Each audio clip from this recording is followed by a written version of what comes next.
তুমি কি কখনো রাতে একা কোনো দিঘির ধারে গিয়েছো? যদি তুমি গিয়ে থাকো, হয়তো তুমি লক্ষ্য করোনি, জলের নিচে হয়তো তোমার দিকে কেউ তাকিয়ে আছে। এই গল্পটা রঘুনাথপুর গ্রামের এক অভিশপ্ত দিঘি নিয়ে, যেখানে মাঝরাতে জলের উপরে ভেসে ওঠে এক হাত, কিন্তু যারা ওই হাত ধরে তারা আর কখনো ফিরে আসে না। তাহলে শুনতে থাকো শাঁখা পরা হাত।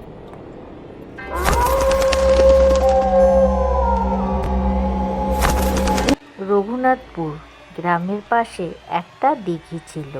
সেই দিঘির নাম ছিল মৃত দিঘি।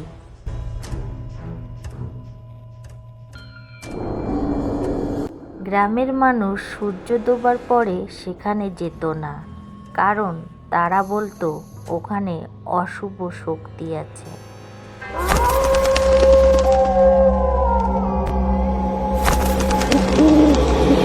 ওই গ্রামেরই ছেলে রাহুল, সে এসব কথা বিশ্বাস করত না। একদিন সন্ধ্যায় সে দিঘির দিকে গেল। সে দেখল চারিদিকে এক নীরবতা, পাখিরাও যেন চুপ করে আছে, বাতাসেও ছিল একটা অদ্ভুত নীরবতা। এসব দেখে রাহুল একটু অস্বস্তি বোধ করল।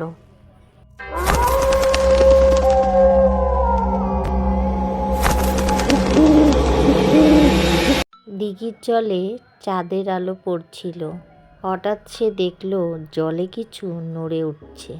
রাহুল প্রথমে ভেবেছিল ওটা হয়তো মাছ হবে, কিন্তু ধীরে ধীরে সেটা উপরে উঠছে।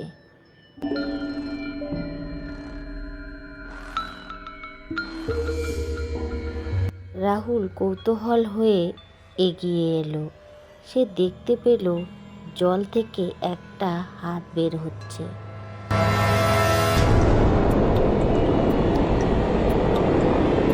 রাহুল দেখতে পেল হাতটা অস্বাভাবিক লম্বা, আর সেই হাতে পরা ছিল লাল শাঁখা।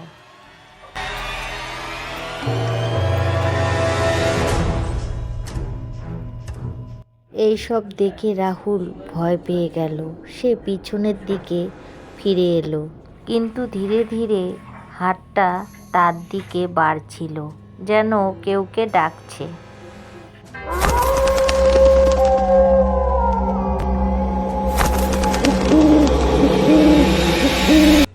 রাহুল ভয় পেয়ে স্থির হয়ে গেল।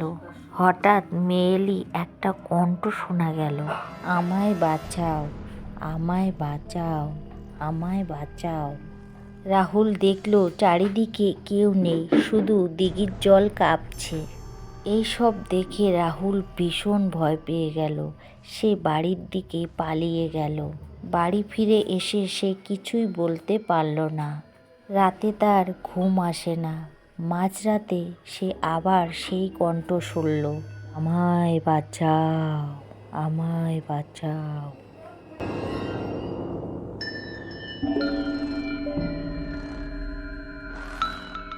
সে জানালার দিকে তাকালো। বাইরটা অন্ধকার, কিন্তু তার মনে হলো কেউ একটা দাঁড়িয়ে আছে। ওই একই শাঁখা পরা হাত। এসব দেখে রাহুল চিৎকার করে উঠল। রাহুলের চিৎকার শুনে তার মা দৌড়ে তার ঘরে এলো, কিন্তু তখন কিছুই নেই।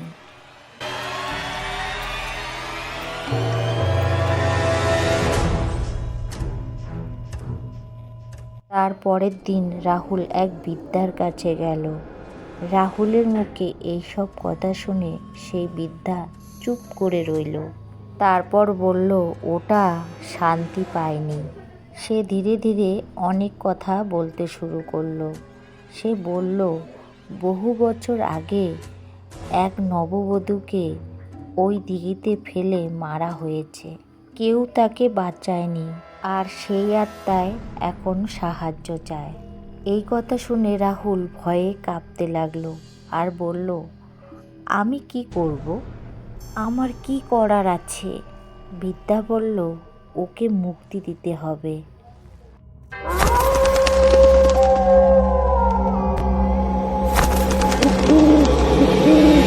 সেই রাতে রাহুল আবার সেই দিঘির কাছে গেল। হাতে ছিল প্রদীপ আর ফুল। সে ভয়ে ভয়ে কাঁপছিল, কিন্তু সাহস করে এগিয়ে গেল। দিঘির ধারে দাঁড়িয়ে বলল, আমি তোমাকে সাহায্য করতে এসেছি।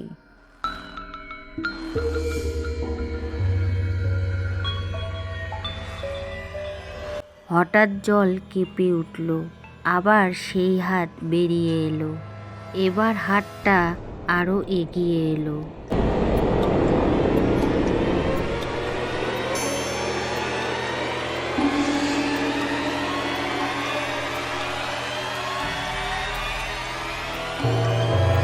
রাহুল চোখটা বন্ধ করল। সে প্রদীপটা জলে ভাসিয়ে দিল আর মন্ত্রর মতো বলল, তোমার শান্তি হোক।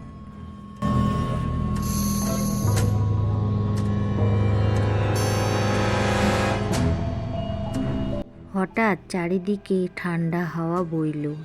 সেই কণ্ঠটা আবারও শোনা গেল।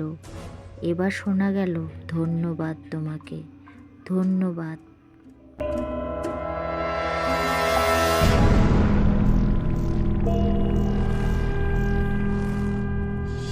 এবার হাতটা ধীরে ধীরে জলে মিলিয়ে গেল।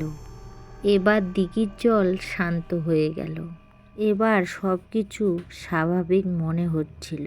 সে ভাবল সব শেষ, কিন্তু আসল ভয় তখনও বাকি।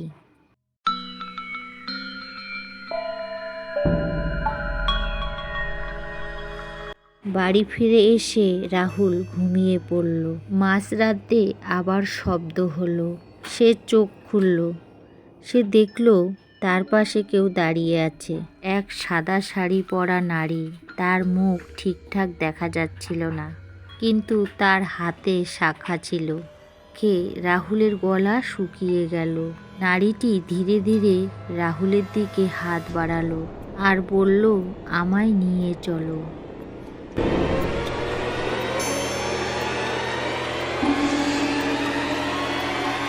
এইসব দেখে রাহুল ভীষণ ভয় পেয়ে গেল। তার শরীরটা মনে হচ্ছিল জমে গেছে। হঠাৎ সেই হাত তার হাত ধরে ফেলল। হাতটা ছিল বরফের মতো ঠান্ডা। রাহুল চিৎকার করতে চাইছিল, কিন্তু তার গলা দিয়ে কোনো শব্দ বার হচ্ছিল না। তার চোখ ধীরে ধীরে বন্ধ হয়ে এলো, আর চারিদিকে অন্ধকার।